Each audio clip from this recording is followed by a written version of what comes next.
Case file open. Report number 9. Today, we're tracking down one of the most organized, ruthless, and honestly rapidly expanding criminal machineries operating right now in the digital shadows. Right, so this isn't just some lone hacker sitting in a dark basement. No, we're dissecting a highly structured, multi-layered criminal enterprise. We call it the Honey Trap Syndicate.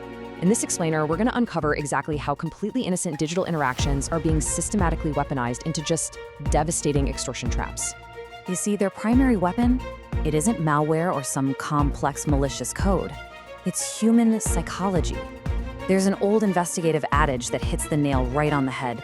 Silence empowers the offender. These syndicates manufacture a terrifying scenario, isolate you, and use the sheer fear of societal ruin to extract massive sums of money. Breaking that silence? Well, that's absolutely crucial. It's literally the only way to dismantle their power. Okay, let's dive into this because the sheer scale of the problem is just staggering. According to a 2026 report, India lost over 22,000 crore rupees to cybercrime in the year 2025 alone. Just think about that number. That's a 24% spike from the previous year. And this syndicate is siphoning off a massive portion of that wealth. We're talking about an absolute epidemic of digital extortion, where they take our immense digital footprint and turn it right back against us. So how exactly do they pull it off? Act 1. The hook. Let's look at the anatomy of the trap. This trap usually starts with something completely innocuous, right? A friend request, a dating app match, maybe a simple WhatsApp message from an attractive profile. But behind that profile, contract gangs are executing a highly disciplined 3-phase operation. First up, selection and grooming. Profilers scour social media hunting for targets that look like they have money. Second is the evidence build. They lure the target into a quick video call. Now this is the crucial part. Even if the victim doesn't do a single explicit thing, the gang is recording every second.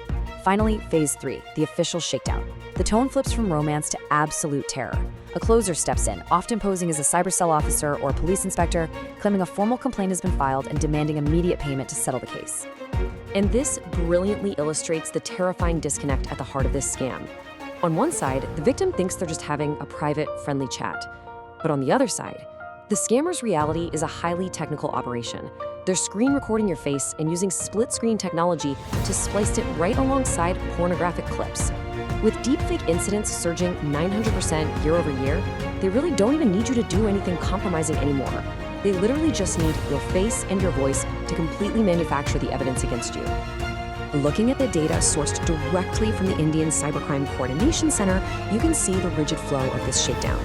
First, contact and threat, quickly followed by fake verification, where they flash forged warrants or IDs. Then comes isolation. They strictly order you not to talk to your family or friends. Actually, scratch that. They don't just order you, they terrorize you into silence. Once you're isolated and in full panic mode, the payment demand hits. You're told to transfer funds to verify your accounts or settle the case. And once the money is sent, poof, they disappear, only to return a few days later demanding even more. We really have to remember that behind all these flowcharts and processes are real human lives, and the stakes can literally be life or death. The psychological pressure of this isolation is just immense. Take a tragic case from Pimpri Chinchwad, where a man was blackmailed for 51 lakh rupees. Scammers threatened to circulate morphed nude images of him. Overwhelmed by the relentless pressure and total isolation, he tragically took his own life.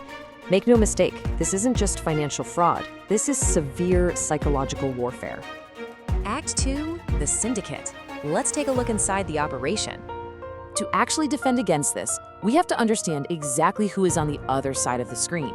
Now, what's really interesting about this slide is how it completely destroys the myth of the lone hacker. This is a corporate-style hierarchy operating out of bustling call centers in rural hubs like Bharatpur, Alwar, and Muad. It is a strict commission-based business model. You've got the masterminds who manage all the logistics.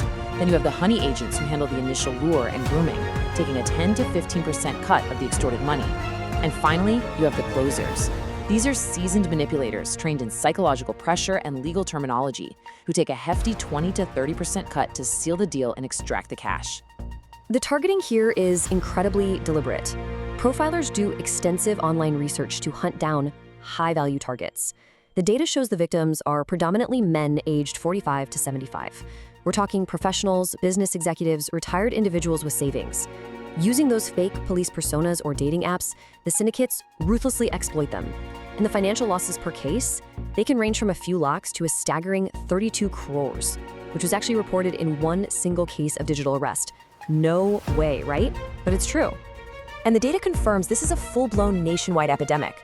Looking at the National Crime Records Bureau data for 2024, cybercrime cases jumped nearly 18%, and fraud was the absolute biggest motive. The nationwide hotspots are clear as day. Telangana leads with over 27,000 cases, followed closely by Karnataka with over 21,000, along with major spikes in UP and Maharashtra. Because of this massive volume, enforcement agencies are facing a backlog of over 2 lakh cases. But here is the most chilling statistic in this entire explainer: 97%. An investigation revealed that 97% of victims targeted by these honey trap gangs never complained to the police. Why? Simply because of the overwhelming societal stigma and fear. The Syndicate counts on this. It's their entire business model. They rely completely on your silence to ensure their profitability and their safety from the law. Act 3. The defense. Here is exactly how you reclaim your power. It is time to flip the script. The law is firmly on your side, and there is a highly effective playbook to defeat the Syndicate. Everything, and I mean everything, depends on speed. So the crucial point is the recovery window. In the first 30 minutes, do not pay a single rupee. Dial 1930 immediately. That's the National Financial Cyber Fraud Helpline. Within 24 hours, file an FIR at your local cyber cell or write on the National Cybercrime Reporting Portal. And within 48 hours, leverage the IT rules of 2021 to issue takedown notices to platforms like Instagram or Telegram. The law actually mandates the platforms must remove sexually explicit content within 24 to 72 hours. Here is your rapid-fire survival protocol. First, like we just said, do not pay. Second, do not panic and delete the evidence. Scammers want you to delete everything to hide their tracks. You need to screenshot every single message, the sender's phone number, the UPI ID they demanded money on, everything. Block the sender on every platform, but keep the chat history intact. Finally, tell one trusted person immediately. You have to break the isolation. If you only take away one thing from this explainer, let it be this absolute rule. This is confirmed by CERT and advisories and cyber experts across the board. Paying never ends the demands, ever. If you pay the ransom, you do not buy silence. You only prove to the Syndicate that you are a profitable target, and they will keep coming back for more until you are completely drained. Paying literally makes you a long-term target. The very moment you report the crime, you strip the scammer of their only real weapons: isolation and fear. And just consider the shield you have at your disposal. You have the 1930 Cyber Helpline. For women, the 1091 Distress Line and the National Commission for Women stand ready to help. Legally, you're highly protected by the IT Act and the Bharatiya Nyaya Sanhita. And crucially, Section 228A of the BNS protects your confidentiality. The police handle these cases incredibly discreetly. Remember, the shame belongs to the criminal, not you. Let's move to and see how this builds to our final defense strategy. The system actually works, but it requires you to be organized and fast. Look at the real-world cases documented in the RTI Wiki playbook. Victims who called 1930, filed the FIR, and absolutely refused to pay saw syndicates tracked down to states like Jharkhand within weeks. Takedowns happen, bank accounts get frozen, but it requires action over silence. Refuse, report, reclaim. So I leave you with this final thought. The Honey Trap Syndicate is organized, they're ruthless, and they are heavily banking on your fear. But they are entirely powerless against a victim who knows the protocol, preserves the digital evidence, and brings the full weight of the law down upon them. Will you let silence be their greatest weapon, or will you break it? Share this knowledge and reclaim your digital power. Stay informed, stay vigilant, and never let them isolate you. Thank you for joining me for this report.